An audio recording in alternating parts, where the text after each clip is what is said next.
बिस्मिल्लाहिर्रहमानिर्रहीम। एक्सरसाइज 7.3 है, इसका क्वेश्चन नंबर 10 है। Prove that the angle in semi circle is a right angle.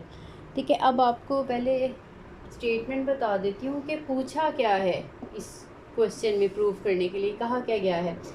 देखिए, कोई भी सेमी सर्कल, हाफ सर्कल को कहते हैं। देखिए, अगर ये सेमी सर्कल है, कोई सा भी इसका पॉइंट ले लें। देखिए, इसको इसके दोनों एंड पॉइंट के साथ ज्वाइन कर दें, इसके साथ भी ज्वाइंट। ये एंगल हमेशा 90 का आएगा। यहाँ पे चाहे कोई पॉइंट ले लें, ये एंगल 90 का आएगा हमेशा। कहीं पे भी कोई पॉइंट हम ले लेंगे तो एंगल हमेशा ये वाला 90 का बनेगा। ठीक है, यही हम प्रूव करना चाह रहे हैं कि किसी भी सर्कल में, सेमी सर्कल में जो एंगल बनता है वो हमेशा 90 डिग्री का होता है। तो अब हम क्वेश्चन स्टार्ट करते हैं। डायग्राम बना देती हूँ। सिर्फ एक मैं इसमें सेमी सर्कल में लूँगी। ए पॉइंट लिया है हमने, और ये बी पॉइंट लिया है, और ये सेंटर मैंने ओरिजिन ले लिया, यानी 0 0 ले लिया। अब अगर यहाँ से लेके इतनी लेंथ, ए भी जिस साइड मर्जी ले लें, ए मैं इस साइड पे ले लेती हूँ, इस साइड भी ले लेंगे तब भी ठीक है, क्योंकि मैं इसका पोजीशन वेक्टर ए लेना चाह रही हूँ। इसलिए ये, क्योंकि इस राइट साइड पे पॉजिटिव होंगे ना इसके कोऑर्डिनेट्स, लेफ़्ट साइड पे नेगेटिव होंगे। ओरिजिन है एक्स एक्सिस, इस साइड पे पॉजिटिव होगा, इस साइड पे नेगेटिव होगा। तो ए है, इसका पोजीशन वेक्टर मैंने ए लिया। अब देखें, बी ऑपोजिट साइड पे है, तो ये क्योंकि सेंटर है, अगर ये सपोज ये इसकी लेंथ 3 थी तो इस साइड पे इसकी -3 आ जाएगी। अगर ये +1 था तो इस साइड पे ये -1 आ जाएगा। ये वही वेक्टर आएगा, सिर्फ इसकी डायरेक्शन देखें, इसकी ओरिजिन से इस साइड पे डायरेक्शन है ओ ए की, और ओ बी की डायरेक्शन जो है ऑपोजिट है। इसलिए अगर ये वेक्टर ए है तो इसका पोजीशन वेक्टर नेगेटिव ऑफ ए आ जाएगा। अब पी जो है, हमने पॉइंट कहीं पे भी ले ले सर्कल में, जनरल सा कोई सा भी पॉइंट पी है, ठीक है, और इसका जो पोजीशन वेक्टर है ये आर ले लेते हैं। अब हमने प्रूफ ये करना है कि जो बी पी है और जो ए पी है, ए पी और बी पी में एंगल 90 का बनता है। हम ये प्रूव करना चाह रहे हैं। लिख लेते हैं, थोड़ा सा पहले लिख लेते हैं। Let us consider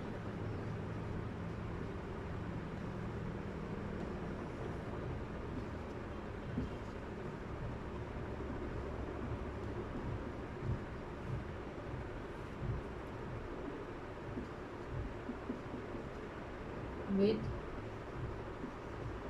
end points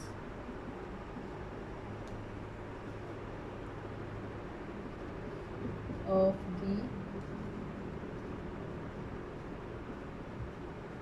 the diameter as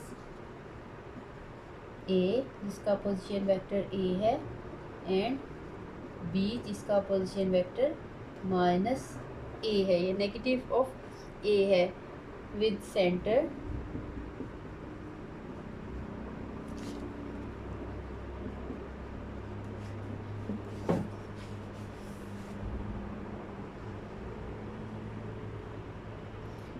origin 0 0 इसलिए लिखते ताकि पता चल जाए जो इसका सेंटर है वो ओरिजिन है। Let P R B any point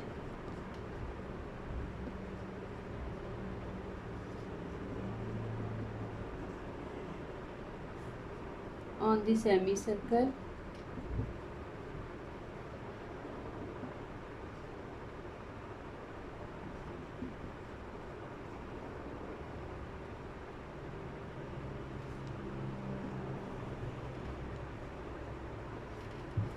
then O P की लेंथ जो है वो इक्वल होगी ओ ए की लेंथ के, और इक्वल होगी ओ बी की लेंथ के।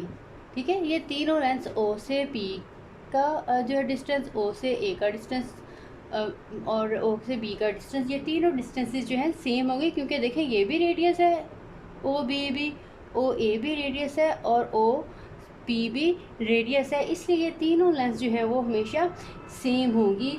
इसलिए हम कह सकते हैं कि जो ओ पी का, क्योंकि पोजीशन वेक्टर आर था, इसका मतलब है आर की जो मैग्नीट्यूड है इन दोनों की, अगर हम इसकी मैग्नीट्यूड भी निकालेंगे, ठीक है, तो वो भी ए ही आ जाएगी। माइनस से वेक्टर की मैग्नीट्यूड भी निकालेंगे तो ठीक है, नेगेटिव होने से वेक्टर की लेंथ का फ़र्क नहीं पड़ता, लेंथ जो है वो सेम रहती है, सिर्फ उसकी डायरेक्शन अपोजिट हो जाती है। इसलिए ए की और नेगेटिव ए वेक्टर दोनों की लेंथ जो है वो ए मैग्नीट्यूड ही होगी, ठीक है। इसी तरह से इसकी लेंथ भी जो है वो ए ही है। इसका मतलब है ये तीनों लेंथ जो है वो इक्वल हैं, तीनों वेक्टर्स की R magnitude is equals to A magnitude. अब हम प्रूफ ये करेंगे कि जो बी आर है और जो बी पी है और ए पी है, इनमें 90 का एंगल बन रहा है। इसका मतलब है इनकी डॉट प्रोडक्ट का आंसर जो है वो 0 होना चाहिए। अब हम इनकी डॉट प्रोडक्ट लेके चेक करते हैं। पहले हम ये वेक्टर्स निकाल लेते हैं। ए पी वेक्टर आ जाएगा O P minus O A vector, that is equal to O P का पोजीशन वेक्टर आर है और ओ ए का पोजीशन वेक्टर जो है वो ए वेक्टर है, ठीक है। वेक्टर के ऊपर भी लगा सकते हैं अगर हमने ये लगाना हो, अदरवाइज़ एक हो तो हम ज़्यादातर नीचे लगाते हैं, ऊपर भी लगाई जा सकती है ये सिंबल। यहाँ पे कि हम नीचे लगा रहे हैं तो इसलिए मैं नीचे लगा देती हूँ। इसी तरह से बी पी वेक्टर आपने फाइंड आउट करना होगा तो वो आ जाएगा O P vector minus O B vector, that is equal to R minus ये नेगेटिव ए वेक्टर है तो ये आ जाएगा आर प्लस ए वेक्टर, ठीक है। अब हमारे पास ये दोनों वेक्टर्स आ गए हैं। अब हम इनकी डॉट प्रोडक्ट लेके चेक कर लेते हैं कि ये क्या आ रही है। अगर तो ये डॉट प्रोडक्ट 0 आ रही है तो इसका मतलब यह है कि एंगल जो है ये 90 का ही बनेगा।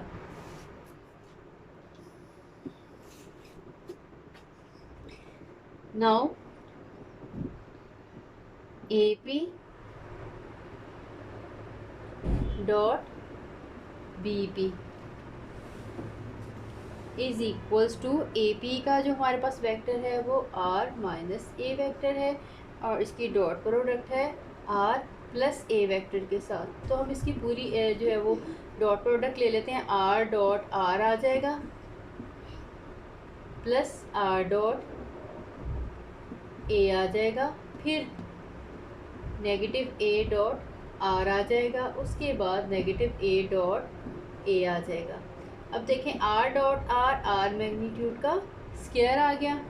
अब ये आर डॉट ए है और ये ए डॉट आर है, क्योंकि इसमें वेक्टर्स में कम्यूटेटिव प्रॉपर्टी होल्ड करती है इसलिए ये दोनों इक्वल हैं। इन दोनों की हम कटिंग कर देंगे। ये इसी तरह से ए डॉट ए जो है वो ए मैग्नीट्यूड का स्क्वायर आ जाएगा। साथ में हम रीज़न लिख देंगे since R dot A is equals to A dot R. अब देखिए हमने पहले भी ये किया है कि देखें आर की और ए की मैग्नीट्यूड जो है वो इक्वल है, इसलिए मैं आर की मैग्नीट्यूड भी लिख सकती हूँ कि ये भी ए की मैग्नीट्यूड के इक्वल थी, इसीलिए मैं आर की मैग्नीट्यूड के स्क्वायर को ए मैग्नीट्यूड का स्क्वायर लिखा सकती हूँ। तो ये सेम हो जाएंगे तो आंसर आ जाएगा 0। अब क्योंकि ए पी और बी पी की डॉट प्रोडक्ट का आंसर जो है वो 0 आ गया है, तो इसका मतलब है मैं कह सकती हूँ कि ए पी जो है वो परपेंडिकुलर था बी पे, बी पी पे। This implies that A P is perpendicular to B P. तो इससे क्या पता चला कि जो एंगल है दोनों में, angle measurement of angle B P A is equals to 90 degree लिख लें या π/2 लिख लें, उसके बाद लिख देंगे hence proved that angle in semicircle is right angle. ठीक है, एंड पे यही वाली स्टेटमेंट्स में हमें लिखा हुआ है प्रूव दैट, हम लिख देंगे proved that the angle in semicircle is right angle.